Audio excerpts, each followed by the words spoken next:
Four lions surrounded a trembling little puppy in the middle of the African plains. Everyone expected the worst, but what happened next stunned everyone. Before we start, make sure to hit like, share, and subscribe. And really, I'm curious, where are you watching from? Drop your country name in the comments. I love seeing how far our stories travel. The African plains stretched endlessly beneath the soft glow of morning light. Long blades of grass swayed in a gentle breeze, carrying the earthy scent of dew and dust. Somewhere in that vast wilderness, a tiny German shepherd puppy staggered forward, each step slower than the last. His fur was dusty, paws cracked from miles of wandering. The night before had been cold, and he'd huddled under a low bush for warmth. Now, hunger gnawed at his belly, and thirst burned in his throat. Still, he pressed on, guided only by instinct and the faint hope of finding safety. Somewhere ahead, a bird called out, sharp and urgent. The puppy froze, his ears pricking. The grass around him rustled, not with the gentle sway of the wind, but with something heavier, deliberate. A shadow slid across the ground. Then another. The air seemed to grow still, heavy with a presence that made his tiny body stiffen. From the tall grass, shapes began to emerge, silent, powerful, and watching. He wasn't alone anymore, and that might be the most dangerous thing of all. The grass parted with a slow, deliberate grace, and four lions stepped into view. Their golden coats shimmered in the rising sun, muscles rippling beneath skin that spoke of power and precision. The leader, a massive male with a dark mane, fixed his amber eyes on the puppy. The little dog's paws shuffled backward until his body pressed against the rough bark of a tree. There was nowhere else to go. His small chest heaved, but his gaze never left the approaching figures. The lions fanned out in a half circle, their tails flicking lazily, their paws making no sound on the dry earth. The leader lowered his head, taking in the puppy's scent from a distance. Behind him, a lioness blinked slowly, her gaze unreadable. The puppy whimpered once, so softly it was almost swallowed by the wind. His ears flattened, but his eyes, wide and glistening, stayed locked on theirs. One step closer, then another. The half circle was tightening, and the tree at his back felt suddenly smaller. The hunt, it seemed, had begun. The puppy's tiny body trembled, but somewhere deep inside, instinct flared. He lifted his head, squared his stance, and let out a sharp, high-pitched bark. It wasn't loud enough to frighten a predator, but it was defiant, a sound that said, "I won't." Go quietly. The lions froze. For a heartbeat, the air between them stilled. The leader's amber eyes narrowed, and the lioness to his left tilted her head, almost in curiosity.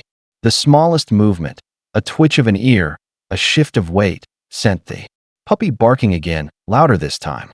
His tail was tucked tight, his legs shook, but he refused to lower his gaze. It was a courage born not from strength, but from desperation.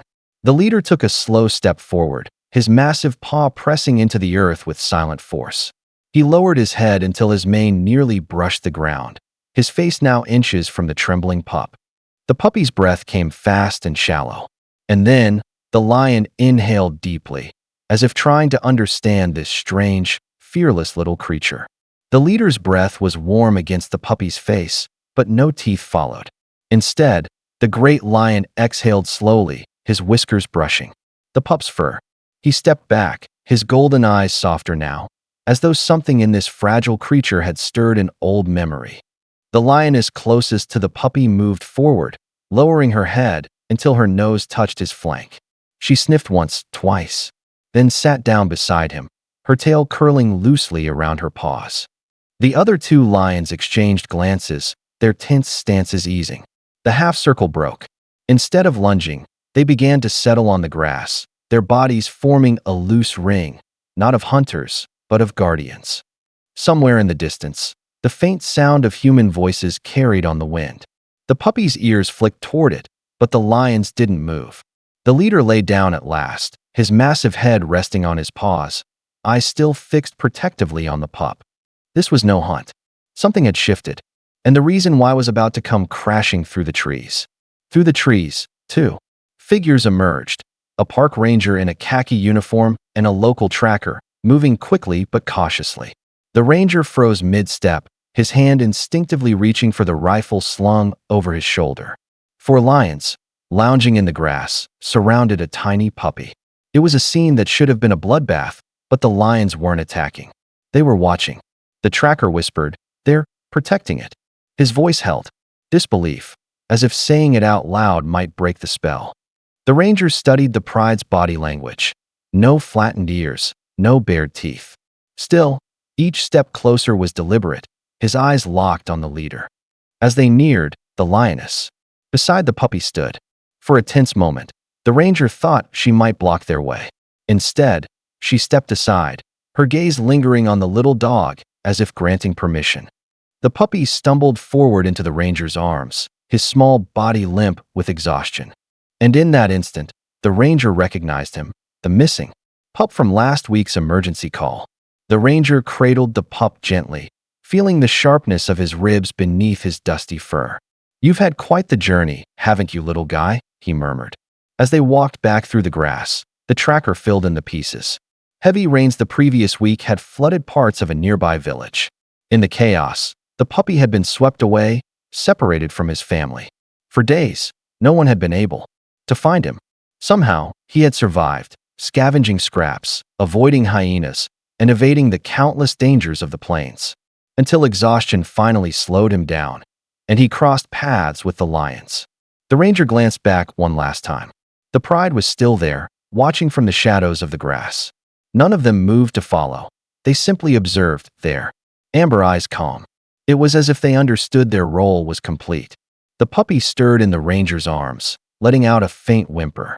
This chapter of his journey was over. But the next one, the most important one, was still to come. When the ranger's truck pulled into the village, word spread fast. People emerged from their homes, curious, hopeful.